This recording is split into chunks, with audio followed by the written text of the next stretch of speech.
Please subscribe and share a story. The noise that shattered the Saturday morning calm was not birdsong drifting across the quiet fields of Willow Creek. It was the sharp crack of a ceramic mug breaking against tile, followed by a restrained sob. When Helen Carter, age 68, stepped into the farmhouse kitchen, she froze. Her daughter, Lena Carter, age 42, stood at the sink with her hands sunk in gray dishwater, shoulders curved like she was holding the weight of a collapsing building. Her normally tidy black bob was greasy and pinned into a messy knot. Dark bags hung beneath her eyes like bruised stains. She looked 20 years older than she was. Lena didn't cry loudly. She cried the silent cry of a woman who thought she no longer had permission to feel anything. Behind her, in the open-plan living room, 7 loud guests lounged, as if they owned the place. They shouted for more toast, more butter, hotter coffee, louder television. These were not guests. They were squatters with opinions. On one sofa sprawled Mrs. Norma Benson, mother of Lena's husband. Norma had disliked Helen since the first handshake, treating her like a decorative object that offended the room. Near her sat 2 grown daughters, Madison and Riley, their shrill laughter scraping the walls. On the floor, 2 restless children from Lena's brother-in-law ran screaming, smearing sticky jelly on the furniture. No one apologized. No one moved. No one helped. Lena drifted between sink and counter, rinsing plates, pouring juice, collecting crumbs, like a malfunctioning robot stuck on repeat. "Lena, the sugar?" Riley shouted, never lifting her eyes from her phone. "Lena, these pancakes are cold. Make new ones," Norma ordered. Helen felt a pressure rising in her ribs, a familiar, cold anger she recognized from her years as a school principal. This farmhouse had been meant as a gift, a fresh start after Lena's 15-year first marriage to a controlling man. Not a prison. 2 years earlier, Lena had limped out of her first marriage with nothing but 2 suitcases and crushed confidence. Her ex-husband had used silence and logic as weapons, belittling her intelligence, criticizing her spending, convincing her she ruined his life just by existing. In court, he turned charm into strategy and walked away with their home, their savings, even the used car Helen had bought Lena for her 40th birthday. Lena spent 5 months in Helen's small Savannah apartment, staring at walls and whispering, "Maybe my life is already over." Helen, who had spent 43 years in education, knew emotional damage when she saw it.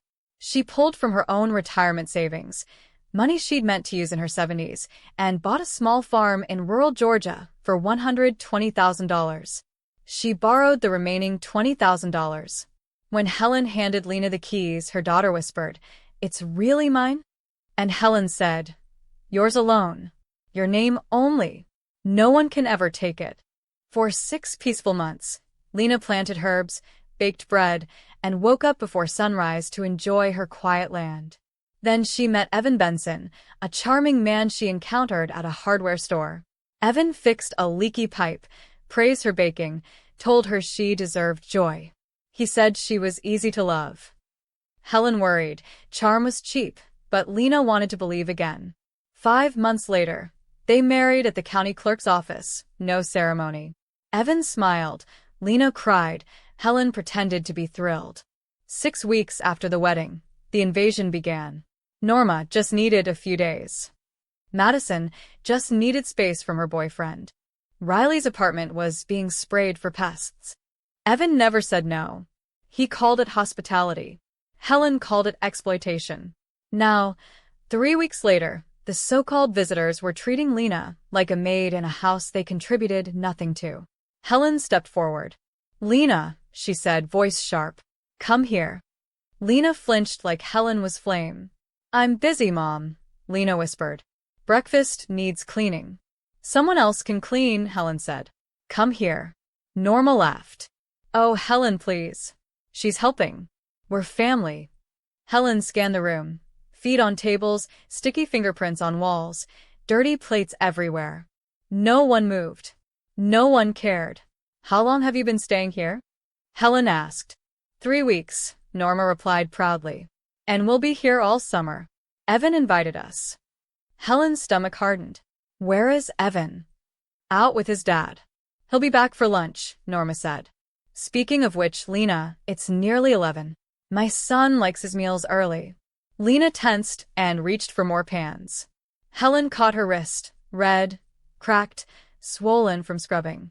Lena, we're talking. Now. They walked to the backyard oak tree. Lena sat, looked at her destroyed hands, and finally broke. I don't know how it happened, Mom, she began to sob. I just wanted peace. Under the oak tree, Lena cried the painful cry of someone who had kept everything inside. She told Helen about the first phone call from Norma, about the fake tears, the only 1 week lie. Then came Madison needing a place to stay, then Riley, then Evan's older brother, Colin, with his wife and 2 loud children. They just keep coming, Lena whispered. And Evan says yes every time. He says that's what family does. Helen listened without interrupting. Lena said Evan accused her of exaggerating, of being selfish, of not understanding how family works. That word stabbed Helen. Family doesn't enslave you, Helen said. Lena stared at her hands. Helen noticed the broken nails. Lena used to love manicures. Now her skin was peeling, red, raw. Mom, Lena asked quietly. Maybe this is normal and I just don't know it. Helen shook her head. Nothing about this is normal. Lena tried to defend Evan. He's good, Mom. He helped me heal. Helen answered calmly. A good man protects his wife, not his mother's ego. Lena stared at the grass. Norma says I should put everyone first. She says that's a real marriage. Helen lifted Lena's chin. A real marriage is 2 people respecting each other, not a crowd living in your house for free. Lena looked terrified. Evan will hate me if I make them leave. Helen asked, does Evan hate seeing you exhausted? Does he hate seeing you cry? Does he hate watching you treated like a worker? Lena's silence was an answer. Helen stood. Let's remind everyone whose name is on that deed. Helen and Lena walked back inside. Nothing had changed. Madison scrolled through her phone. Riley spread crumbs. Colin smoked near the door. Dirty dishes crowded every surface. The children shrieked like wild animals. When Helen entered, Norma didn't look up. Good, Lena's back, she said. Make chamomile tea. Hot this time. Helen stepped in front of the TV and shut it off. Everyone stared. Riley snapped. Excuse you, we were watching that. Helen didn't blink. Now we're talking. Norma stood slowly. Helen, you don't get to dictate anything here. Helen answered. This is Lena's home. We need rules. Norma scoffed. There are no rules with family. Helen replied. There are when family abuses the host. Madison jumped up. Nobody's abusing her. Evan invited us. It's basically his place too. Helen grinned. Legally, it's not. Everyone froze. Helen explained that the deed was only in Lena's name, purchased before she even met Evan. That means Lena decides who stays. The room rippled with panic. Norma's face twitched. That can't be legal. Helen shrugged. Call a lawyer. Norma shot back. Evan said it's their house. Helen said, Evan was wrong. Then Helen turned to Lena. Tell them whose house this is. Lena swallowed. It's mine. Only mine. Silence followed, long and angry. Norma was stunned. Helen could see fear flicker in her eyes, the fear of losing control. Norma switched tactics. Manipulation rolled in. That doesn't change anything, she said sweetly. Lena wants us here. She's generous. Helen didn't blink. Lena, sweetheart, do you want them here? The room held its breath. Lena's lip trembled. Madison muttered, Tell her yes. Riley whispered, Don't embarrass us. Norma crossed her arms, waiting. Lena inhaled. Her voice cracked but came out strong. No. I don't want you here. The shock was electric. Norma gasped like she had been slapped. After everything we've done for you? She hissed. That sentence, after everything we've done for you, told Helen everything about Norma. She believed generosity was a weapon. Helen answered calmly. You've used her, not helped her. Norma exploded. My son saved her from being a sad, divorced woman. Helen looked at Lena. Saved you? Lena shook her head in shame. Helen turned to the room. You slept in her bed. She slept on a couch. She bought groceries for 8 people, over $700 in 2 weeks. You contribute nothing. Madison tried to protest. We're family, Helen snapped back. Family doesn't drain bank accounts. Riley shouted. Evan pays bills. Lena said quietly, I paid the bills. Evan said he's saving money. Madison fell silent. The truth was drowning them. Colin tried stepping forward like a tough enforcer. Ma'am, with respect, you can't make us leave. We're Evan's guests. Helen pulled out her phone. I'll call my lawyer and put him on speaker. Colin laughed until she did it. Mr. Coleman answered immediately. Helen asked him to confirm ownership and rights. Loud, clear voice. Lena is the sole owner. Anyone refusing to leave after being asked is trespassing. He added that the police could remove them. Helen hung up. You have 1 hour to pack. Norma's jaw shook. You wouldn't dare. Helen smiled. Try me. Norma tried guilt again. Evan will never forgive you. Blood is thicker than marriage. Helen replied, a wife is not a servant. A house is not a motel. A mother is not a dictator. Madison yelled, this is crazy. Colin dialed Evan, no answer. Riley hissed, you're breaking the family. Helen responded, I'm saving my daughter. Norma pointed at Lena. You weak girl. You'll regret this. Lena stepped closer to Helen. For the first time, she didn't fold. I'm tired, she said. I want my home back. That sentence ended the argument and began a war. Top of form, the Benson household turned into chaos the moment Lena's words landed. Madison grabbed a suitcase and slammed it on the hardwood floor. Riley muttered curses under her breath as she shoved clothes inside a duffel bag. Colin stomped outside, calling Evan again and again, furious when voicemail answered every time. Norma stood frozen, her pride refusing to bend, her voice sharpening into poison. You've been brainwashed, Lena. This old woman put ideas in your head. A wife stands with her husband's family. Helen stepped forward. A wife stands with dignity. And your son should have defended her. Norma spat. You know nothing about our family. Helen said, I know what I saw. A house full of adults letting one woman work until her hands bled. Lena looked at her cracked knuckles and swallowed a sob. Norma tried one more angle. Lena, they will say you ruined your marriage. Lena whispered, maybe a marriage that depends on my silence is already ruined. Norma staggered, not expecting resistance. She hissed, Evan will put you in your place. Helen answered, he will listen or he will leave. The children whined as their toys were stuffed into plastic bags. Riley snapped, this is traumatic for kids. Helen stared at her. Then your kids should learn what boundaries look like. Madison stomped past Lena. You'll die lonely. Lena didn't reply. Colin shoved shoes into a backpack. His wife appeared, pale with anger, and muttered, you two are evil. Helen folded her arms. Evil is eating someone's food for 3 weeks and calling it kindness. The front door opened. Evan walked in at last, still smiling from his morning drive. The smile fell when he saw suitcases. What's happening? He asked. Norma rushed toward him. Your wife and that woman are throwing us out. Out into the street like animals. Evan stared at Lena. Is that true? Lena inhaled. I asked them to leave. Evan blinked in confusion. Why would you do that? Helen answered, because she hasn't slept in her bed for weeks. Evan turned slowly to his mother. Mom, did you take our room? Norma stiffened. I have back pain. I needed the mattress. Evan asked, why didn't you use a guest room? She had no answer. Lena stepped closer. Evan, I've spent more than $700 feeding everyone. I've been cooking breakfast before dawn and scrubbing until night. I told you 3 times I was overwhelmed. You told me not to exaggerate.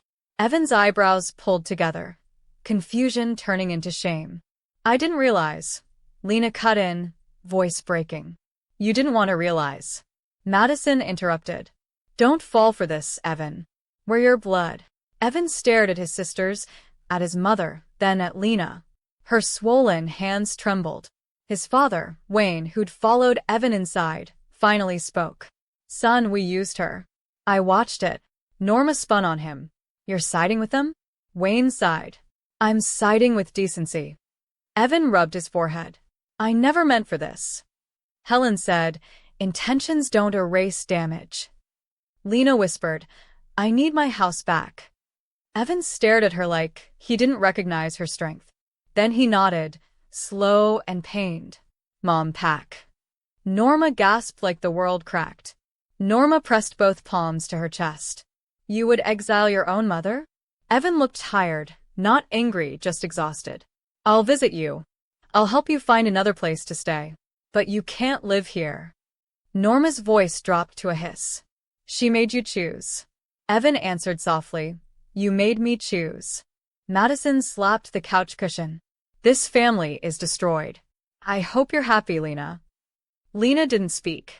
Colin glared at Helen. You'll regret sticking your nose in. Helen's voice was flat.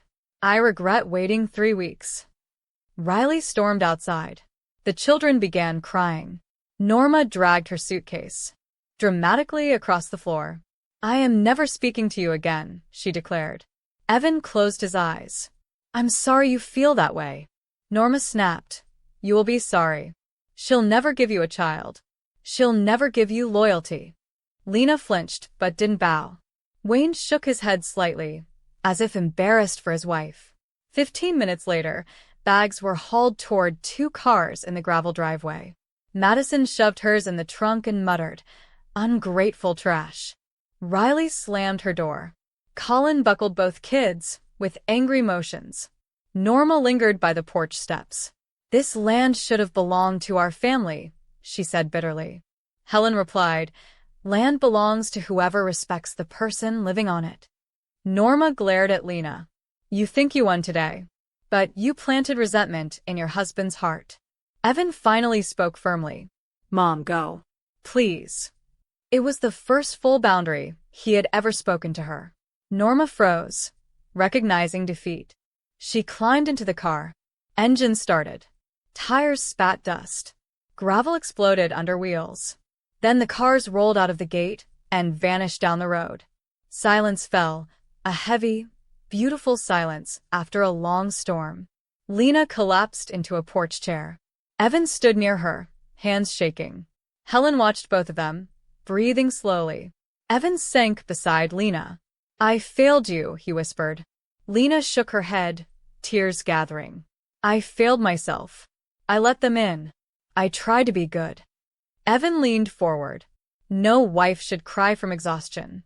Helen remained a few steps away, giving them space. Lena looked at Evan with red eyes. I love you, but loving you shouldn't cost me my peace.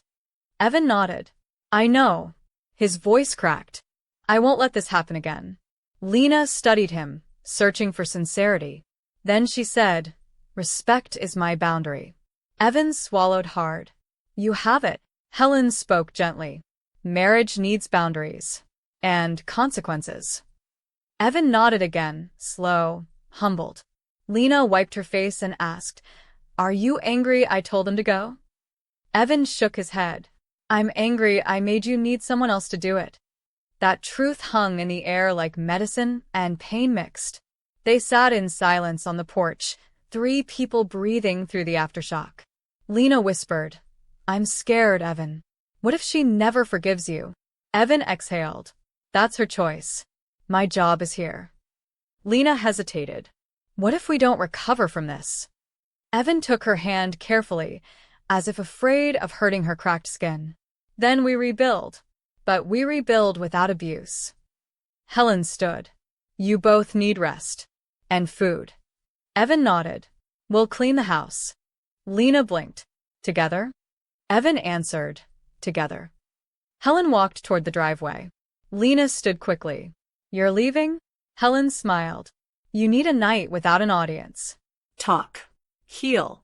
Scrub away their shadows. Evan said, Thank you, Helen. She looked him dead in the eyes. If I ever find her crying like I found her today, I will remove the problem again. Evan nodded solemnly. You won't have to. Helen got in her truck. Lena called out, Come tomorrow?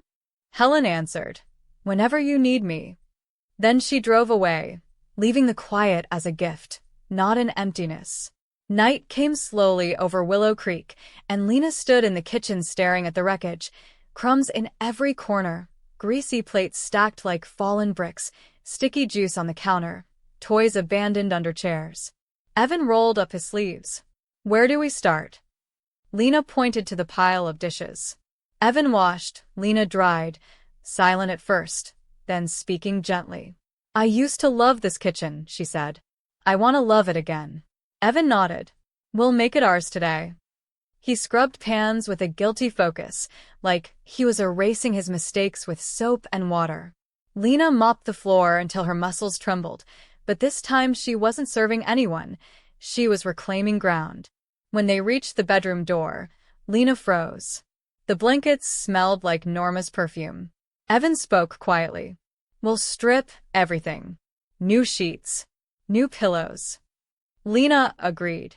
For the first time in weeks, she felt oxygen entering her lungs. While they worked, a soft vibration filled the quiet. Evan's phone. His mother's name flashed across the screen. Lena stiffened. Evan stared at the device, thumb hovering. Then he pressed silence and set the phone face down on the counter. Not tonight, he said. Lena felt something shift, loyalty turning toward her instead of backwards. She whispered, Thank you. Evan nodded. I ignored you for too long. Lena sat on the edge of the freshly made bed. I thought crying made me weak, she admitted. So I swallowed everything. Evan sat beside her. Crying means something is wrong. I should have seen it. Lena wiped her cheeks. Tomorrow will be different. Evan replied, Tomorrow starts now. They switched off the light and lay under the clean blankets, not touching at first, but breathing side by side like two people relearning each other. Early the next morning, sunlight leaked through the curtains. The house was quiet, no shouting, no demands, no footsteps. Just peace. Evan went to make coffee. Lena wandered onto the porch. The land smelled like grass and earth. For the first time since her wedding, she felt ownership in her bones. A small pickup truck appeared on the dirt road. Helen pulled up and stepped out with 2 grocery bags. Breakfast, she said. Lena hugged her, long and grateful. It's quiet, Helen observed. Evan brought out 3 mugs. They sat together, 3 adults, 1 table, no noise. Helen looked at Evan. How are you holding up? Evan shrugged. Like I opened a window and let a storm out. Helen nodded. Storms aren't bad. They wash things clean. Lena exhaled, strength settling inside her. After breakfast, Helen walked through the house slowly, inspecting order like a general after battle. Lena followed. Mom, she said gently, do you think I ruined everything? Helen shook her head. You protected your dignity. That is never ruin. Lena leaned against the counter. What if the marriage fails anyway? Helen replied, then it fails honestly. Not because you surrendered your self-respect. Evan joined them. His voice was low. I'll call my mother later. Not to apologize for leaving, but to tell her she crossed a line. Helen raised an eyebrow. Boundaries? Evan nodded. Boundaries. Lena whispered, I want a life, not a crowd. Evan squeezed her hand. You'll have one. Helen smiled, soft and proud. That evening, Lena stood alone by the window, watching the field sway in the summer breeze. A notification pinged on her phone, a picture from Evan. 2 trash bags on the porch, both full. His message said, Old habits gone. She smiled. Lena texted her mother a photo of the clean kitchen. 3 words beneath it. Thank you, Mom. Helen, already home, read it with tired eyes and deep relief. She didn't feel like a hero, just a mother who refused to let her daughter disappear. Lena looked around her home. Not a prison anymore, but a place recovered. She whispered to herself, This is mine. Willow Creek was quiet again, the land peaceful, the house steady. And in that silence, Lena learned the simplest, powerful truth. Owning space means owning your voice, and no one gets to take either from you ever again. Thanks for watching. If you value stories of respect, dignity, and justice, please subscribe. It means more than you know, and it lets me keep sharing the lessons life has carved into me.